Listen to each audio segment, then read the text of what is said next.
आज मैं शिवराज सिंह जी से एक सीधा सवाल पूछना चाहती हूँ। मैं पूछना चाहती हूँ कि आप बताइए, अमित सिरोलिया को अपनी जान से हाथ क्यों धोना पड़ा? शिवराज सिंह जी क्योंकि वो एक मामा होने का फर्ज अदा कर रहे थे, अपनी बहन की, अपनी भांजी की साथ हो रहे दुर्व्यवहार का, बदसलूकी का, छेड़खानी का विरोध कर रहे थे।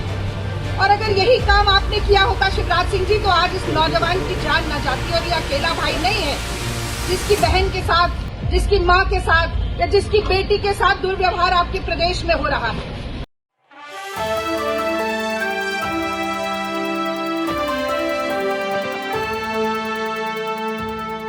आज मैं शिवराज सिंह जी से एक सीधा सवाल पूछना चाहती हूँ। मैं पूछना चाहती हूँ कि आप बताइए, अमित सिरोलिया को अपनी जान से हाथ क्यों धोना पड़ा? अमित सिरोलिया की जान इसलिए गई शिवराज सिंह जी क्योंकि वो एक मामा होने का फर्ज अदा कर रहे थे, अपनी बहन की, अपनी भांजी की साथ हो रहे दुर्व्यवहार का, बदसलूकी का, छेड़खानी का विरोध कर रहे थे।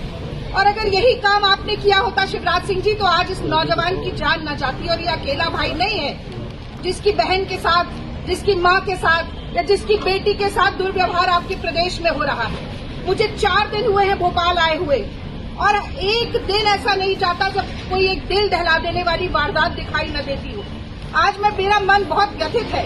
एक मां चित्कार लगा लगा कर रो रही थी, लेकिन यहाँ से 4 किलोमीटर दूर आप रहते हैं, आपको बहन बेटियों के आंसू नहीं नजर आते, आपको बहन बेटियों की चीख पुकार नहीं सुनाई देती। शर्म आनी चाहिए आपको शिवराज सिंह जी। एक तरफ उज्जैन में 12 साल की बेटी, उसके साथ इतना अमानवीय कृत्य होता है कि उसके अंग तक भंग हो जाते हैं। वो 8 घंटे तक सड़क पर घूमती रहती है और पुलिस कहती है कि वो विक्षिप्त थी, वो भिखारन थी, वो हमारे प्रदेश की ही नहीं थी। क्या निर्देश देते हैं आप अपनी पुलिस को कि आंख बंद करके, कान बंद करके सो जाए अगर महिलाओं के खिलाफ कोई अपराध हो रहा हो? यहाँ पर भी ये बहन गई गुजारिश करने के लिए, पुलिस की गाड़ी के दरवाजे खटखटाए, उसमें बैठे हुए आदमी से कहा कि हमारी मदद कर दो, बहनों की पिटाई हो रही है, भाई जान से जा रहा है, लेकिन उसकी कोई मदद नहीं की गई। यही बात नहीं, आप नीमच की तरफ देखिए, वहाँ पर छोटी छोटी 10-10, 12-12 साल की बेटियां बिक रही हैं, उनके शरीर, उनके देह के बाजार लग रहे हैं। जबलपुर में, कटनी में आदिवासी युवती के साथ बलात्कार करके सर कुचल के उसे नाले में फेंक दिया जाता है, और आप मुंह में दही जमा कर बैठे हैं। क्या आप भी केवल एक हवाई नेता है? बाढ़ आती है तो आपको गोद में उठाकर लोग ले जाते हैं। यहाँ पर 4 किलोमीटर दूर इतना अन्याय हुआ। अगर कांग्रेस का प्रतिनिधिमंडल आ सकता है तो आपको जनता ने चुनकर बिठाया है। आप अपने आप को मामा कहते हैं ना, मामा या भाई जो होता है वो 250 रुपए की रिश्वत देता नहीं है बहन को, बहन के साथ रक्षा का सूत्र निभाता है। इस देश की महिलाएं कह रही है, इस प्रदेश की महिलाएं कह रही हैं कि हमारे आत्मसम्मान की सुरक्षा करो, हमारी इज्जत की सुरक्षा करो, हमारे सम्मान की सुरक्षा करो। आपको लगता है कि 250 रुपया रक्षाबंधन के दिन देकर आप इस सम्मान के साथ मोल भाव कर लेंगे? ऐसी सरकार पर जो अपने प्रदेश की महिलाओं की इज्जत और आबरू नहीं बचा सकती। लानत है ऐसी सरकार पर जिसको अपनी बेटियों की, बहनों की आंसुओं का कोई मोल ना हो। और लानत है ऐसी सरकार पर जो एक रोती, चित्कार भरती हुई माँ के पास पहुंचकर उसके आंसू न पोंछ सके, उसके जख्मों पर मलहम न लगा सके। आपकी सरकार पर धिक्कार है। और आप जान लीजिएगा कि अगर महिलाएं ठान लेंगी ना शिवराज सिंह जी, तो आपकी सरकार जो है वो उल्टे पांव दौड़ती हुई दिखाई देगी। इसीलिए प्रदेश की महिलाओं के साथ इतना अन्याय मत कीजिए। ये आपको चेतावनी आज मैं देकर जा रही हूँ। जय हिंद। और अपने देश की, अपने प्रदेश की बेटियों के लिए मैं ये जरूर कहना चाहती हूँ कि लड़ रही है बेटियां और पढ़ रही है बेटियां, अपना हर वजूद खुद गढ़ रही है बेटियां। इस अंधेरी रात में जब तलक न भोर हो, दीप बनकर स्वयं जल रही है बेटियां। वो बेटी आज ऊपर बैठी है, आपसे न्याय की गुहार मांग रही है। अगर आपके अंदर लेश मात्र भी शर्म हो तो एक बार उसके पास आइए और पूछिए उसका क्या हाल है। आप देखिए, पुलिस की गाड़ी वहाँ खड़ी थी, उसके अंदर कोई पुलिसकर्मी नहीं था। क्यों नहीं था? ड्राइवर से कहा गया कि पिटाई हो रही है, भाई मर सकता है। ड्राइवर से कहा गया कि बचा लो।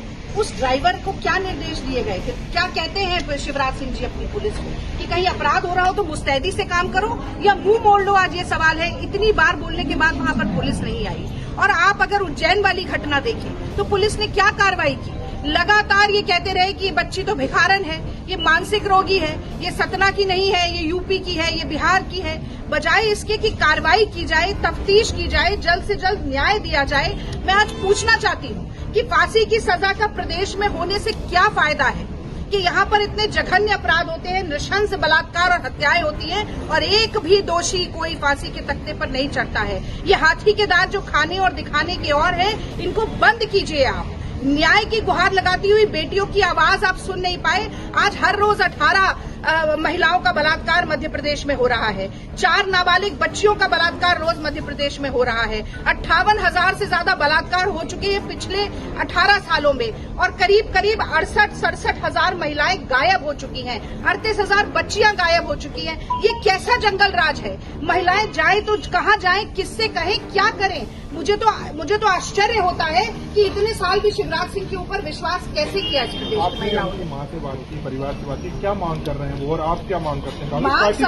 मांग सबसे पहली तो ये है कि एक आरोपी पकड़ा गया है, 2 और आरोपी है, सबसे पहले उन्हें पकड़िए। और आरोपी को पकड़ना न्याय नहीं होता है। न्याय तब मिलता है जब उस आरोपी को सजा मिले, जब वो जेल की हवा खाए, जब उसके ऊपर उसे कड़ा से कड़ा दंड मिले।